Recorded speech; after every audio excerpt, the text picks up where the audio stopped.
쉽게 선을 행하거나 따라가기는 불가능한 일입니다. 엄청난 노력을 기울여야만 합니다. 그만큼 힘든 일이죠. 그러나 악을 행하거나 따라가기는 매우 쉽습니다. 가만히 있으면 됩니다.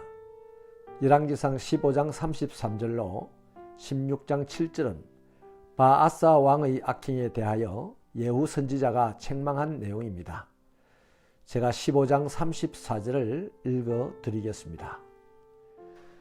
바아사가 여호와 보시기에 악을 행하되 여로보암의 길로 행하며 그가 이스라엘에게 범하게 한 그 죄 중에 행하였더라. 아멘. 바아사는 출신이 미천한 사람이었습니다. 열왕기상 16장 2절에서 하나님이 말씀하시기를 내가 너를 티끌에서 들어 주권자가 되게 하셨다고 하죠. 여기 티끌은 회색이 되다, 빠지다 라는 말에서 나온 말입니다. 그만큼 바아사의 출신 성분이 미천하다는 얘기입니다. 열왕기상 14장 7절에서 여로보암에 대한 언급이 있죠. 백성 중에서 들어 주권자가 되게 하셨다라고 하죠. 이것과 비교하면 성경은 노골적으로 바아사가 훨씬 더 비천한 신분이라는 사실을 강조하여 기록하고 있습니다. 이런 사람이 왕이 된 것은 여로보암 집을 향한 하나님의 계획 때문이었습니다. 바아사의 입장에서 볼 때는 하나님의 주권과 은혜로 자신이 왕위에 올랐다라고 할 수 있는 것이죠. 마태복음 10장 29절로 31절에서는 참새도 하나님이 허락하지 아니하시면 떨어지지 않는다라고 합니다. 역사의 지극히 작은 한 부분에까지 하나님께서 간섭하시고 주관하신다는 말씀이죠. 이 사실을 바아사가 알고 있었더라면 배은망덕한 여로보암의 죄악을 점철하여 따라가지 않았을 것입니다. 그러나 바아사는 하나님의 주권과 섭리를 전혀 모릅니다. 자신이 왕이 된 것은 자신의 지략과 능력, 힘 때문이라고 생각했었습니다. 그렇다고 바아사가 왕이 된 것을 하나님의 계획이라고 말할 수 없습니다. 바아사가 여로보암 집에 대한 아히야의 예언을 이룬 것이라고도 말할 수 없습니다. 열왕기상 16장 7절은 바아사를 향한 선지자 예후의 책망이죠. 선지자는 바아사의 우상 숭배를 책망할 뿐만 아니라 여로보암의 모든 혈육을 살해한 그 사건도 함께 고발하고 있습니다. 이로 볼 때 바아사가 여로보암 왕조를 전복시킨 것은 순전히 자신의 욕망에 비롯된 것이라고 하겠습니다. 즉 바아사는 자기 욕심 때문에 반역하고 살육한 것이지 하나님의 뜻을 이루기 위해 헌신한 것은 아니었다라는 것이죠.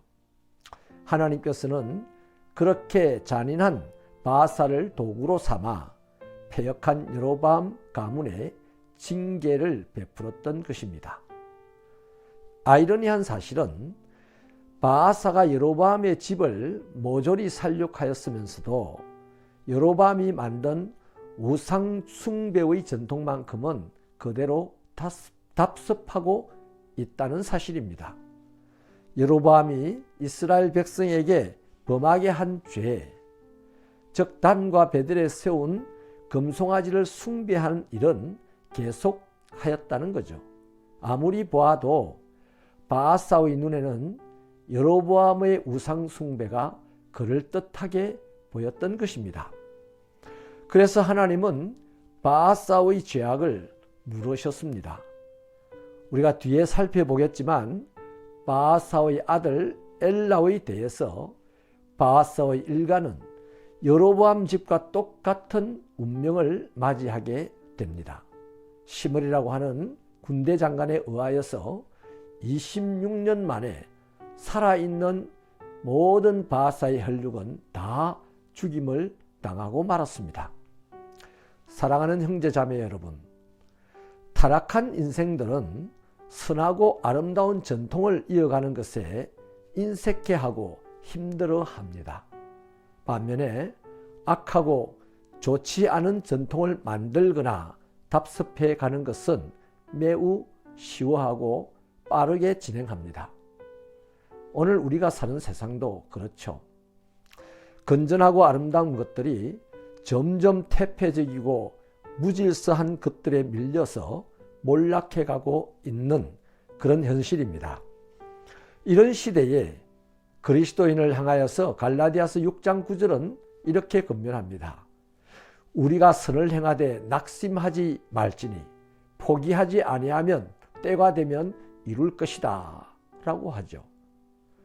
베드로전서 4장 19절은 한 걸음 더 나아가서 명령합니다. 그러므로 하나님의 뜻대로 고난을 받는 자들은 또한 선을 행하는 가운데 그 영혼을 미쁘신 조물주에게 의탁할지어다 라고 명령하죠. 세상은 날이 갈수록 악해져 갑니다. 그래서 악하게 살기는 쉽습니다. 선하게 살기는 어렵습니다. 하지만 하나님께서는 그리스도인들이 악한 데는 미련하고 선한 데는 지혜롭기를 원하십니다.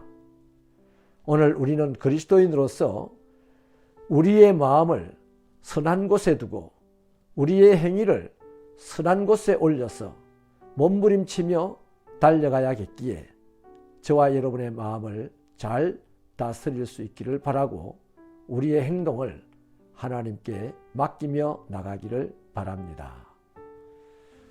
하나님, 세상이 너무나 힘들고 괴로워서 또 세상이 너무나 악하여서 우리의 마음을 지키지 못하고 세상을 바라보고 세상의 유혹에 이끌려가며 악의 삶을 답습할 때가 많사온데 이제 다시 한번 우리 안에 있는 선하신 예수님을 붙잡고 예수님이 가신 그 선한 길을 따라가며 몸부림치고 달려가게 하여 주옵소서. 이를 위하여서 주의 성령으로 우리에게 기름 부으셔서 우리의 마음과 생각을 지켜주시고 우리의 삶을 인도하여 주옵소서. 예수님 이름으로 기도하옵나이다. 아멘.